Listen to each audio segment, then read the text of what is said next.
Quero pedir para que você abra a sua Bíblia no livro de Jó, capítulo 42. Jó, capítulo 42. Eu vou ler do primeiro verso até o verso de número 6. Acredito que todos aqui já tenham ouvido falar da história de Jó narrada nas Escrituras. A história de Jó, quando ela já é previamente conhecida, gera em nós um certo descanso, uma certa paz. Porque se nós não soubéssemos como termina o livro, a inquietação e a angústia seria ainda mais profunda. Porque a história de Jó é a história de um homem que perde tudo. É a história de alguém que, sendo muito rico, perde toda a sua riqueza. E como se não bastasse perder tudo aquilo que se conquistou no decorrer da vida, perder terras, gados, tudo quanto foi plantado, Jó perdeu também todos os seus filhos. A dor da perda das pessoas a quem amamos, ela é intensa, ela é profunda. E Jó, nos primeiros momentos em que narra o que ocorre com a sua vida, ele perde também todos os seus filhos e filhas. Quando nós iniciamos a leitura desse livro e nos deparamos com tamanho sofrimento, isso, sem dúvida alguma, nos traz inquietação. É óbvio que, conhecendo o final da história, de que Jó foi restituído em tudo, Deus lhe deu o dobro dos bens que ele tinha, Deus lhes deu novos filhos e filhas, restaurou a sua saúde, que ele havia perdido nesse processo. Quando nós sabemos da história toda, nós olhamos de uma outra forma, nós olhamos com uma outra perspectiva. É como alguém que assiste um filme, mas já conhece o final. Quando você escolhe um filme para assistir, porque hoje é difícil você escolher, né? Eu lembro da época que a gente ia na locadora para pegar um filme. Aí você pegava um filme para assistir, aí você tinha que rebobinar Nossa, não vou nem entrar nisso. Hoje você liga e você entra na Netflix, na HBO Max, na Prime, e você escolhe o título que você quer assistir. Mas todos os filmes que nós assistimos pela primeira vez, que nós não sabemos o final, gera em nós uma ansiedade do que vai acontecer, principalmente se for um filme de drama, dependendo do gênero que nós estamos assistindo. Mas quando nós sabemos o final, quando estamos vendo o filme pela segunda vez, a nossa perspectiva é outra. Então eu queria que você tentasse trazer para o seu coração o sentimento de alguém que não conhecesse a história de Jó, porque se você já conhece a história de Jó, você já ouve tranquilo e talvez não consiga se aprofundar no drama que Jó está enfrentando e como tudo que ele passou é expresso por ele nesses versículos que a gente vai ler. Porque essa palavra de Jó, no capítulo 42, é uma oração antes de Deus restituir tudo a ele. Antes de Deus restaurar a sua saúde, que estava debilitada. Antes de Deus lhe dar família grande, para que possa preencher o sentimento de solidão. E antes dele ter todo o seu bem, todos os seus bens restituídos, e em dobro, devido ao esforço do seu trabalho. Então Jó respondeu ao Senhor e disse: bem sei que tudo podes, e nenhum dos teus planos pode ser frustrado. Tu perguntaste: quem é este que sem conhecimento encobre os meus planos? Na verdade, falei do que eu não entendia, coisas que são maravilhosas demais para mim, coisas que eu não conhecia. Disseste: escute, porque eu vou falar, farei perguntas e você me responderá. Eu te conhecia só de ouvir, mas agora os meus olhos te veem, por isso me abomino e me arrependo no pó e na cinza. Esta oração de Jó é a oração de alguém que reconhece as suas fragilidades e limitações enquanto alguém que ama a Deus e que pensava conhecê-lo, mas diante do sofrimento e da dor, uma nova experiência é vivenciada e uma nova perspectiva da vida ele passa a ter. O livro de Jó, ele traz para nós uma lente de uma perspectiva teológica frustrada. O livro de Jó, ele tem o propósito de trabalhar com um tema sensível, principalmente no período em que ele foi escrito.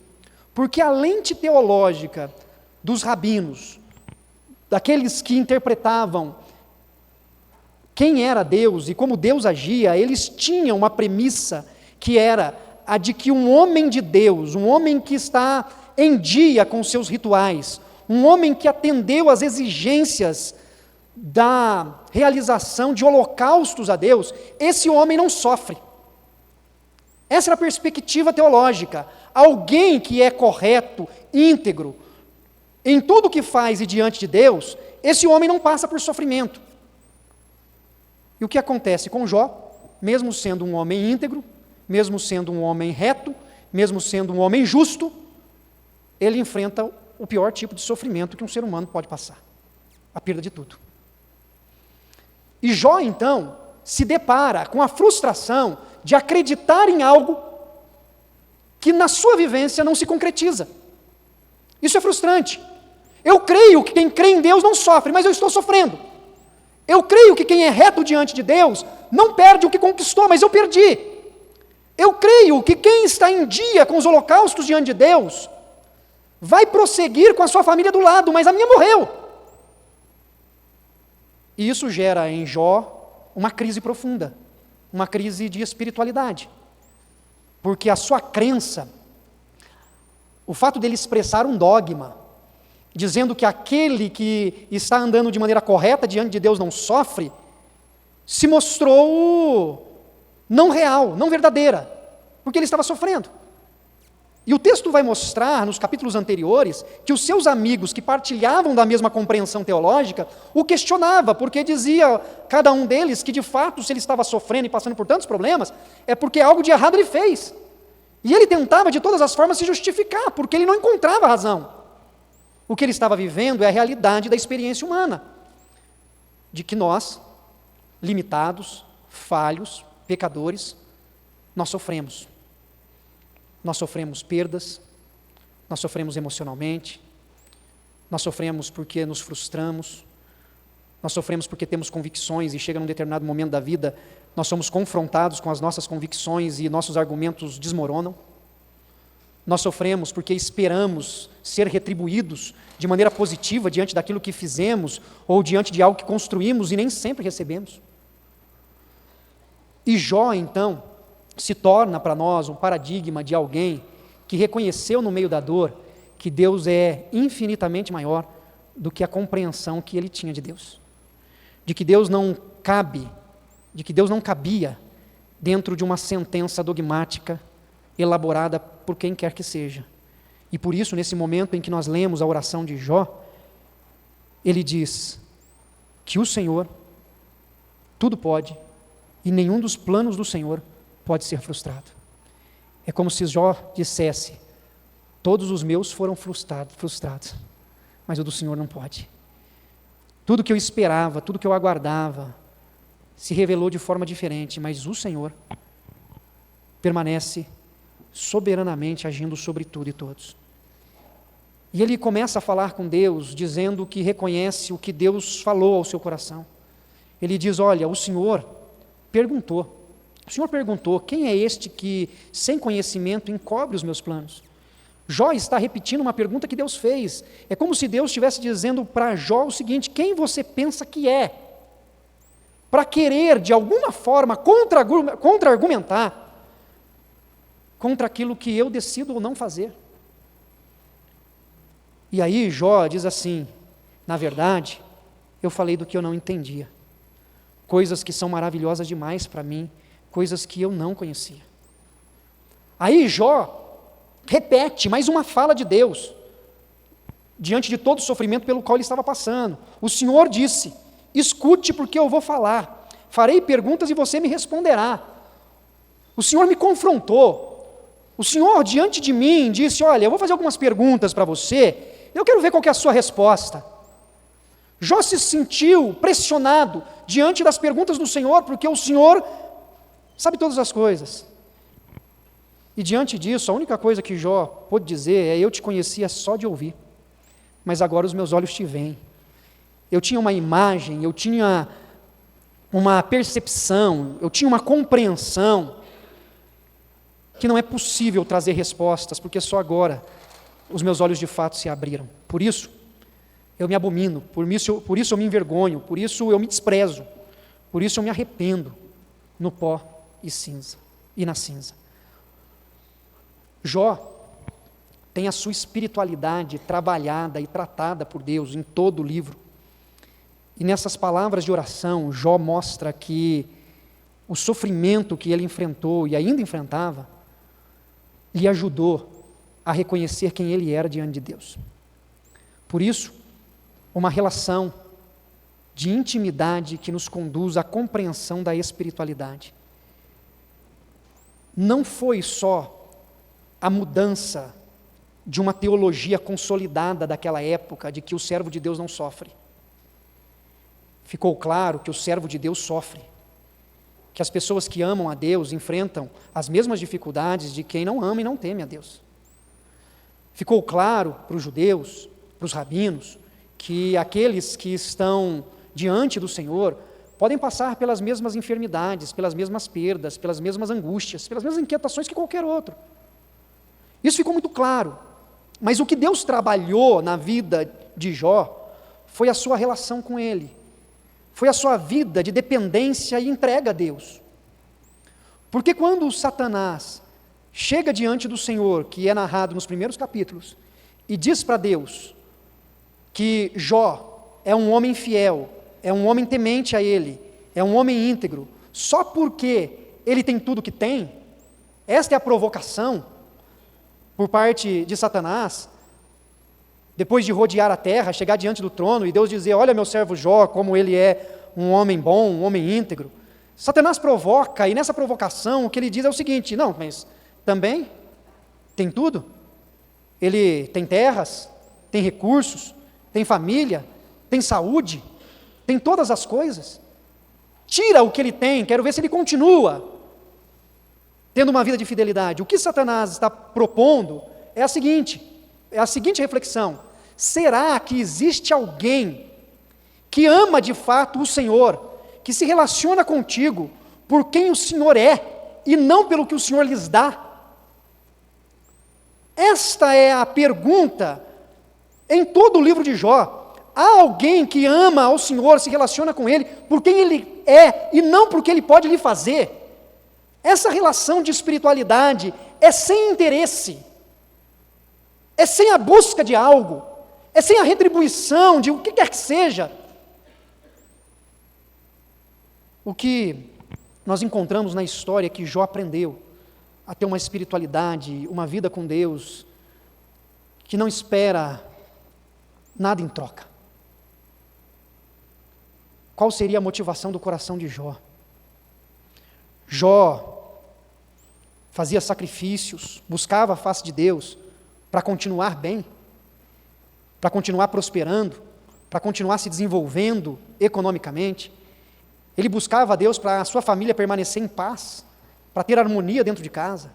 Ele buscava a Deus para que ele continuasse bem, para que não fosse detectado nenhum tumor em algum exame que ele viesse a fazer, ou que ele não tivesse nenhum transtorno em relação ao seu estado de saúde. A intenção do coração de Jó ao adorar a Deus é porque ele amava a Deus ou é porque ele queria algo em troca? É isso que Satanás pergunta.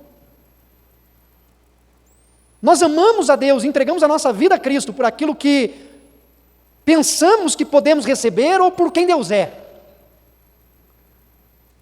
Eu oro a Deus pela manhã porque eu quero intimidade com Deus, porque eu amo a Deus, ou para Deus me livrar de bater o carro?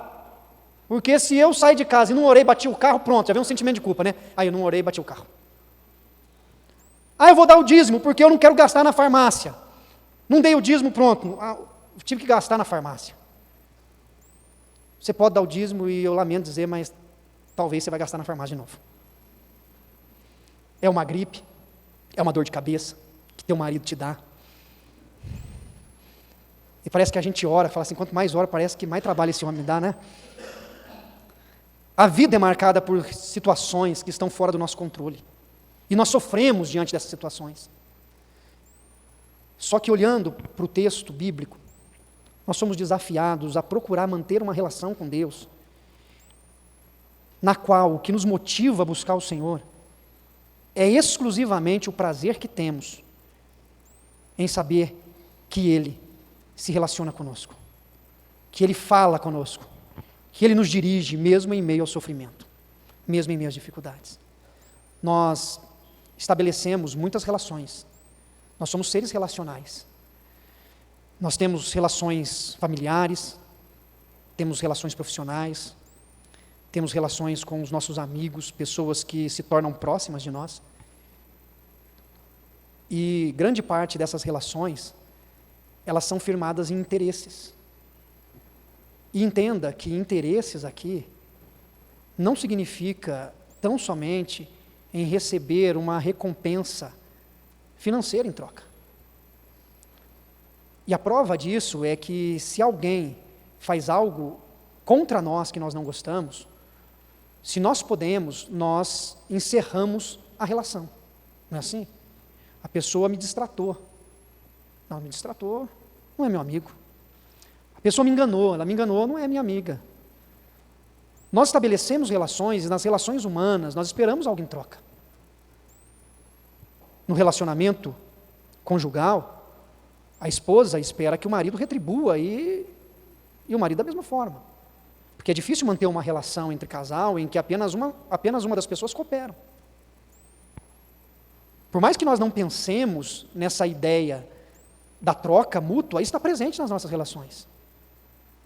As relações profissionais são assim. Se a pessoa não trabalha, se ela não produz, você dispensa. Se ela não te paga, se ela não assume o compromisso dela, você pede as contas. As nossas relações são firmadas humanamente desta forma. E isto é reproduzido na espiritualidade. Isso é transportado para o discurso religioso, para a relação com Deus. Faça isso que Deus lhe dará. Dê, e Deus te devolverá. Faça um sacrifício, e Deus vai te recompensar. E nós começamos a ter uma visão de que a nossa relação com Deus é uma relação de troca. E o livro de Jó vai dizer que não existe nada mais diabólico na busca de uma relação com Deus que seja firmada numa relação de troca. Porque nós não estamos vivendo com Deus e amando a Deus por quem Ele é, mas pelo que Ele pode nos dar. O Senhor me dá, eu faço minha parte. E então, nós somos desafiados pelo Senhor a buscar uma relação com Ele que seja separada de qualquer tentativa ou busca de benefício próprio.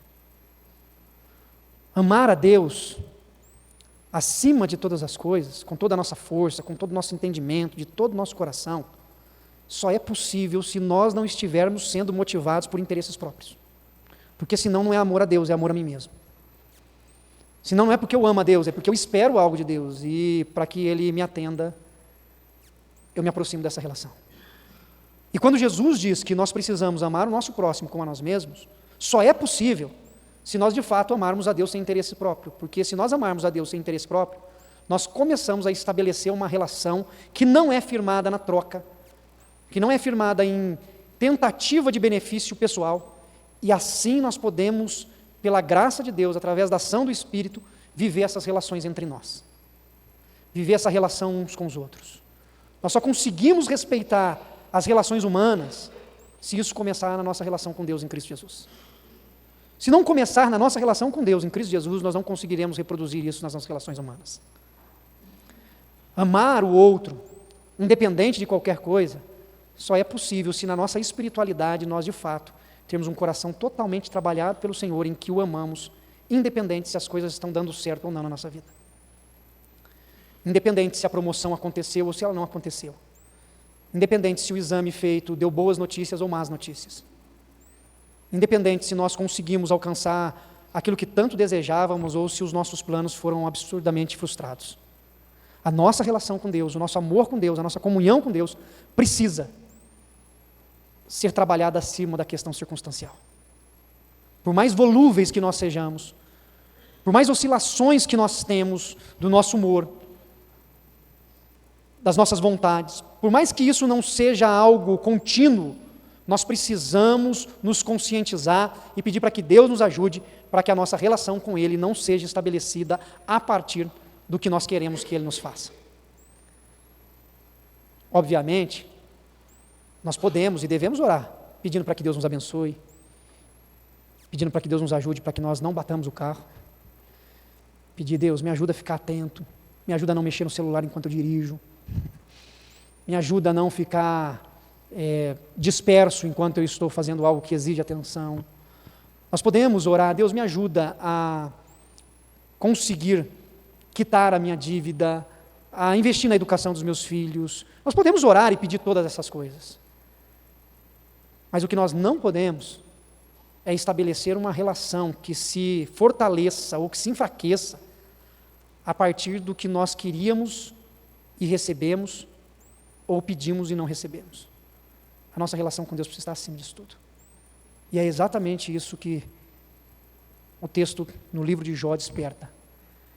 Há homens e mulheres que adoram ao Senhor única e exclusivamente porque Ele é Deus.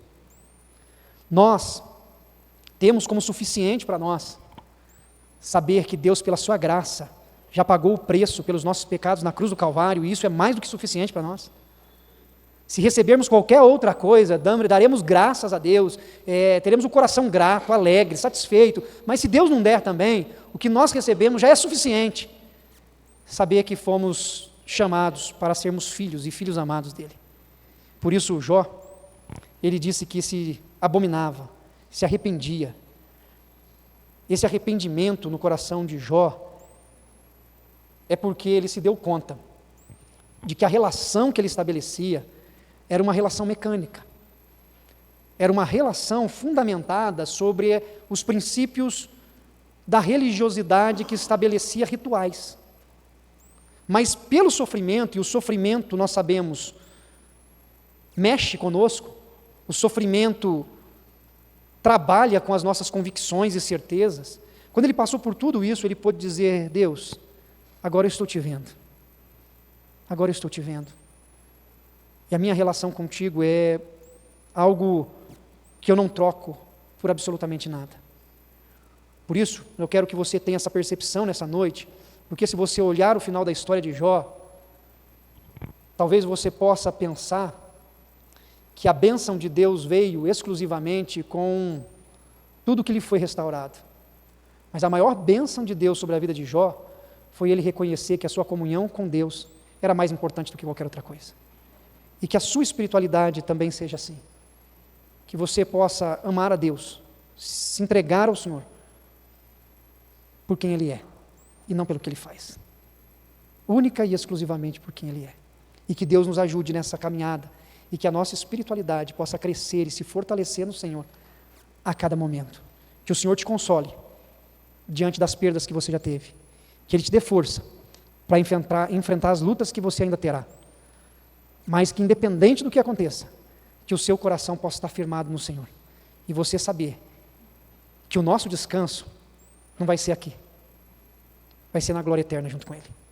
E enquanto não chegar o nosso dia, enquanto não chegar o nosso encontro com Ele, nós enfrentaremos muitas batalhas. Mas Ele não nos deixará só em momento algum. Ele é presente conosco em todo o tempo. Amém?